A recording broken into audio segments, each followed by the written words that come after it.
I don't know where that went, but I do have another one. You do? I Okay. do. So listen, you went to college and you were going to be a geologist? Yes.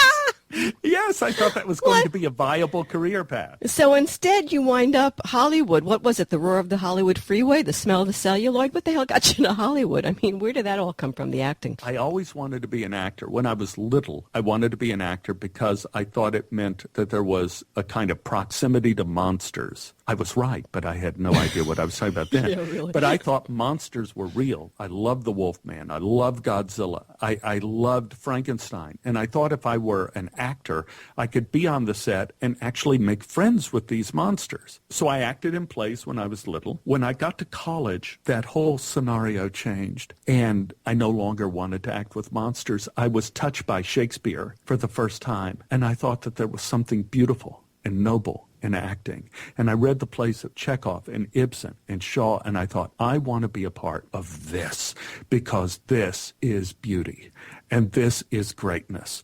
And so I love geology and I love rock. So I told my parents that I was studying to be a geologist, which I was. I took classes in geology, but those classes also fit for being a theater major. You had to take a science to be a theater major. So I was all the time a stealth theater major, and I had no idea that when I was studying for the noble profession of being an actor, that it meant I would be on Californication. I would be playing Buck Crack Plumber on, movie. I had no idea really what it meant to be a professional actor. And, So you didn't think it was going to turn out quite the way that it did. But, No! I love this because I'm going to call you Zelig, because your life is so incredibly interesting, and you show up at the right places at the right time with the right people, and we're going to explore that a little bit in this thing. But I have to say, the kind of actor that you wound up being, did you think that was going to happen? You're a handsome guy. You're 6'2" tall. Yeah, 6'3", and back when I was in my 20s, I actually was somewhat of a looker. Yeah. And then in graduate school, my hair fell out in one day. When little kids play softball, always the best athlete plays the pitcher. The best hitter on the team is always the pitcher. And then you grow up and the pitcher's always the worst. When you're in school and in college, they often give the actors with the most panache or skill playing the old characters, the old people. And they give the other people the ingenues. So when I was 24, I was playing an 86-year-old man in this play and spraying my hair with streaks and tips for a couple of weeks. And when that show finished, I jumped in the shower and my hair came out in clumps. I was like, Karen Silkwood in the shower. It was like balls of hair just falling out of my head. And I looked in the mirror, and it was one of the most devastating days of my life because I could kind of see I had lost my hairline. I could see clumps of scalp underneath. And it was that day I realized I would never play Hamlet. I would never be a leading man again. I had no idea it meant what I would be doing, but I knew that everything I dreamt of doing was done. In one shower, it was done. And I had to kind of rethink what I was going to do at that point in time. So did you have somebody in mind when you formed this career?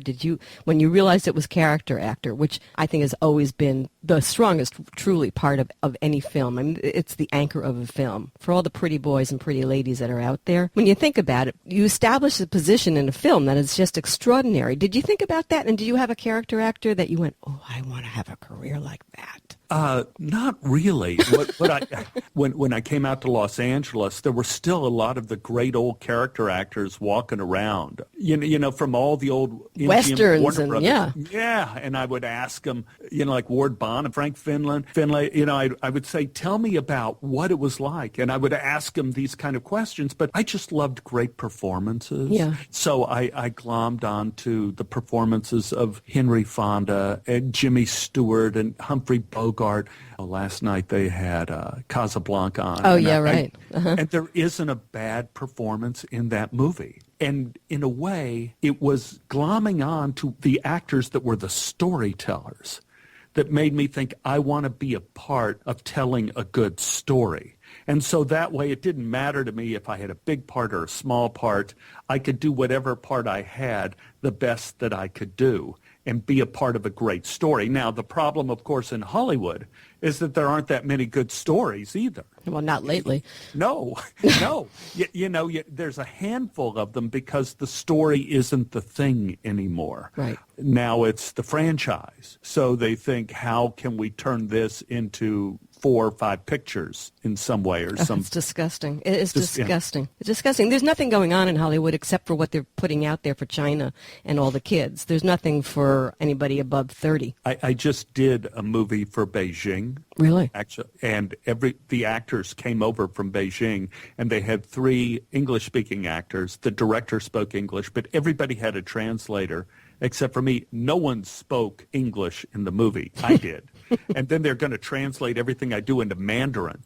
But what they did is off camera, behind me and behind whoever the Chinese actor I was working with was, they would have a translator holding the script, and they would point at me when it was my time to talk. And then they had someone on the other side of me when I said my line in English that would point at them when it was their time to talk. So we had no idea what we were saying to one another. But still, at the end of the scene, the director goes, great scene. Fabulous. So great. Crazy. So listen to some of the films you've been attached to and some of the people you've played with.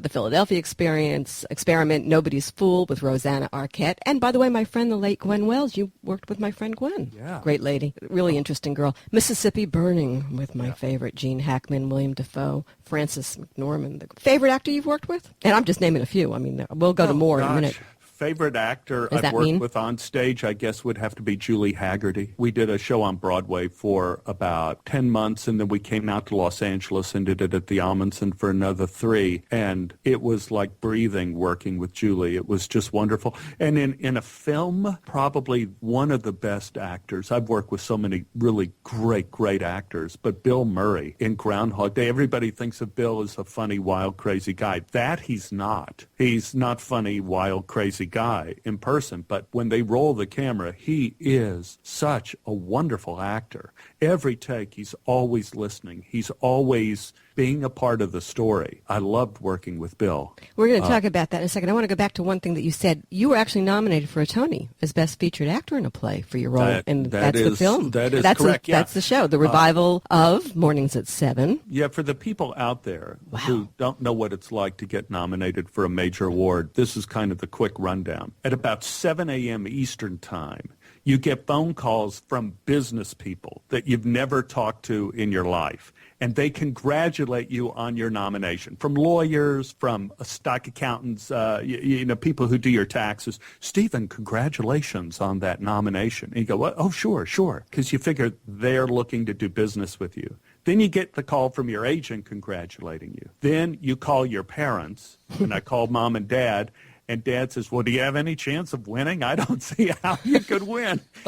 Then you're stuck in this position of you are nominated, and you have to come up with an acceptance speech. And you're on this kind of cosmic slippery slope that you feel the more you work on your acceptance speech, the more likely you are to lose. So then you don't work on your acceptance speech, and then you think now you're going to win, but you're going to look like a fool up there when you're doing it. So then for the next month and a half, 2 months, you are working and not working on an acceptance speech in your head. I'm walking to and from the theater through Central Park talking to myself, and I'm looking around at all the people walking through the park, and they're talking to themselves too. And I realize we're all kind of working on that acceptance speech. Back and forth. I ended up not winning the award and locking myself out of my apartment on the same night. So I had to stay on the streets of New York in my tuxedo until we could break into my apartment at 10 o'clock the next day. Ain't life grand? Yeah, and let me tell you, when you're in New York City at 9 in the morning in a tuxedo, yeah, they're looking at you. That says one thing. You've been drinking all night. And maybe some other things as well. Yeah, and maybe some other things as well. Let me just name a couple of other of the films, I mean, so that everybody understands. Basic Instinct with Sharon Stone, Bird on a Wire, Goldie Hawn, Mel Gibson, Groundhog Day, you already said, Thelma and Louise. Look for him. When you see the face, now you know the voice, you guys are going to freak out into how many great moments he's had in our film world. Television, where do we start? So let's start here. You turned down the role of Al in Home Improvement. What, huh? What? Well, is that true? We see all of these things through the lens of looking backwards in time, but as Einstein will tell you, here on Earth, we can only move forward in time. And when I was offered that role, this was the deal. They were offering me the princely sum of $16,000 a show, which was a lot of money for me. Believe me, it was a lot of money, but my wife was pregnant with our first child, and they said that they had an exclusive contract on me, so I could do no other work. I could only do that show. Now, they weren't sure if Home Improvements was going to start in January after the Super Bowl or if it was going to wait until the following September. 9 months later. Now, I could not work for 9-10 months waiting for this show to come, not knowing if it was going to be a success or failure or whatever, and turning down all other work. So I said, you have to let me at least do other work until you decide if you're going to do Home Improvements in a month or in 10 months. And they said, no, we're not going to do it. And I said, well, then I can't do the part. Wow. And so I turned it down, and then they called back and said, okay, we'll let you do one show. We'll let you do one movie. And I believe I was doing a Single White Female at the time. They said you could do one other movie before then. And I said, I'm sorry, guys. I would love to do this show. I think it would be wonderful to do this show, but I have a baby on the way. I have a house mortgage, and you're only paying me $16,000 a show. And if those shows don't start for 10 months, I'm not going to be able to stay in my house. So, yes, I turned it down. And everybody, they did that, what is it, biography, true Hollywood story? On TV about me turning down the true Home Improvement story. And they never told this part of the story. And I ran into the producer of the true Hollywood story at the gym. And I said, you could have called me up and get my part of the true Hollywood story. Because that is a true Hollywood story, is that I had to turn down this show because you guys would not let me work on anything else for up to 10 months with a baby on the way for the princely sum of only $16,000, which was all they were guaranteeing me. They weren't guaranteeing me any more shows until they saw if it was going to be a success. So yes, Halli, I ended up turning down several $million. But you know what? It seems to have worked out in its own way pretty well, right? I ended up doing Groundhog Day instead. So I could have ended up being Al for years and making millions of dollars, or I could have done Groundhog Day and all the movies and other shows I've done. Now, I worked with Tim Allen later on Wild Hogs, and it was interesting because on the true Hollywood story, Tim was kind of dissing me of going like, who is this Tobolowsky guy that he's turning down Home Improvement? Some comic who's turning, well, first of all, I was never a comic, but this comic who's turning down this show, screw him. Anyway, I worked with Tim on Wild Hogs, and I don't think he remembered that I was the same guy who turned down Al. And let me tell you something. Tim Allen is one of the most brilliant people I have ever met in my life. Now, I didn't get to do many scenes with Tim, but I got to witness him from afar. And that movie, Wild Hogs, good, bad, whatever you want to call it, would not have existed if it weren't for the brilliance of Tim Allen, because that show got green-lighted before they had a script, because they got all four guys. They got John Travolta and Martin Lawrence. They got all the guys together, and Bill Macy. They got everybody, and they said, let's shoot. And it was Tim with his improvisational ability that stitched those scenes together and made it seem like a movie. He's one of the most well-read people I've ever met. He knows history backwards and forwards. He knows English literature backwards and forwards. I mean, this guy is an amazing, amazing person. So I was glad I met him the way I did meet him. It always works out the way it's supposed to anyway. I always believe that. Listen, let's have a Zelig moment. You also sing? You were the lead singer in the first band formed by guitar legend Stevie Ray Vaughan. I love this. Oh. You went to school together in Dallas. I'm telling you, you're Zelig. You show up at the right place at the right time. Yes, I did sing.